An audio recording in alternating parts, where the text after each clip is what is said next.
మనము పోరాటం వల్లనే తెలంగాణ రాష్ట్రం ఏర్పడ్డది. ఇలా పోరాటం వల్లనే ఇలా ఈ దేశానికి స్వాతంత్రం వచ్చింది. పోరాటాల వల్లనే వర్గీకరణ కూడా జరిగింది. ఇలా పోరాటాల వల్లనే మన న్యాయమైనటువంటి డిమాండ్ డెఫినెట్గా నెరవేరుతుంది. ప్రభుత్వం వెంటనే దిగొచ్చి చర్చలు జరపాలి. ఇలా మా విద్యార్థులు నిజంగా తప్పు చేస్తే దండించండి. తప్పు చేస్తే ఏ రాజకీయ పార్టీ కూడా మద్దతు తెలుపదు. కానీ విద్యార్థులు వాళ్ళకు స్కాలర్షిప్ల మీద మాట్లాడద్దు, మీరు మెస్ బిల్లుల మీద మాట్లాడద్దు.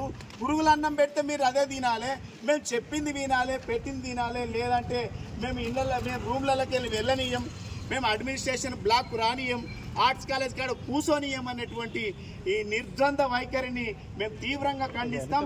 ఇది ప్రజాస్వామ్య పాలన కాదు, ఇది నిరంకుశత్వ పాలన. ఆనాడు మనం నిజాం నవాబు చూసినామో లేదో కానీ ఇలా నిజాం నవాబు కనబడతా ఉన్నాడు ఈ పాలనలో. ఇలా విద్యార్థులందరూ కూడా అందరూ గ్రూప్స్ వేస్తారేమో, మీరు ఉద్యోగాల నోటిఫికేషన్ ఏమో చేస్తారేమో, వాటి మీద చదివి విద్యార్థులు బిజీ అయిదామని అనుకున్నారు. కానీ ఏడాది అయిపోయింది, 16 నెలలు అయింది.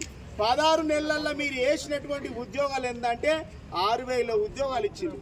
మరి ఏడవైనా మీరు 2 లక్షల ఉద్యోగాలు ఎందుకు భ్రమలు కల్పించిండ్రు? మా విద్యార్థులను 2 లక్షల ఉద్యోగాలు ఇస్తామని చెప్పేసి 6,000 ఉద్యోగాలు ఇచ్చిండ్రు. ఇలా మీరు ఇలా మా రోడ్ల మీద మా విద్యార్థులు తిరుగుతూ ఉన్నారు.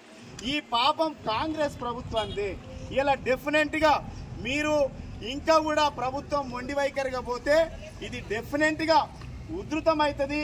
ఇది సమైక్య రాష్ట్రంలో కూడా ఇలాంటి పరిస్థితులు లేవు.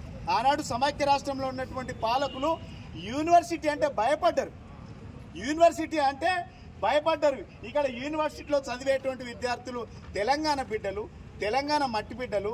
ఈ మట్టి వాసనతో చదివి విద్యార్థులు ప్రయోజకులు అవుతారని చెప్పింది. ఇలా ప్రపంచంలో ఒక ఉన్నతమైనటువంటి స్థానంలో ఉన్నటువంటి ఆర్ట్స్ కాలేజీ ఇలా 70వ స్థానానికి దిగదార్చిండ్రు అని అంటే ఇంతకంటే నిర్వీర్యమైనటువంటి ప్రభుత్వాలు ఏముంటాయి? డెఫినెట్గా మా విద్యార్థులకు న్యాయమైన డిమాండ్ను పరిష్కరించాలి. పరిష్కరించకపోతే ఇది పొలిటికల్గా నిర్ణయాలు తీసుకునేటువంటి అవకాశాలు ఉంటాయి. విద్యార్థుల జోలికి ఎవరు రావద్దన్నారు కాబట్టి ఎవరు వస్తలేరు. నేను కూడా ఒక పూర్వ విద్యార్థిగా మాత్రమే వచ్చిన ఇక్కడ, ఒక పొలిటికల్ పార్టీగా కాకుండా ముందుగానే ఇక్కడ చదివినటువంటి విద్యార్థులు.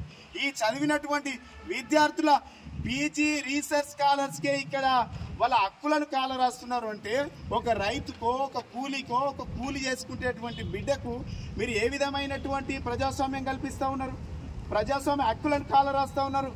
ఈ రాష్ట్రంలో ఈ 16 నెలల్లో మాట్లాడితే కేసు, ఇలా ధర్నా చేస్తే కేసు, రోడ్డు మీద కూర్చుంటే కేసు.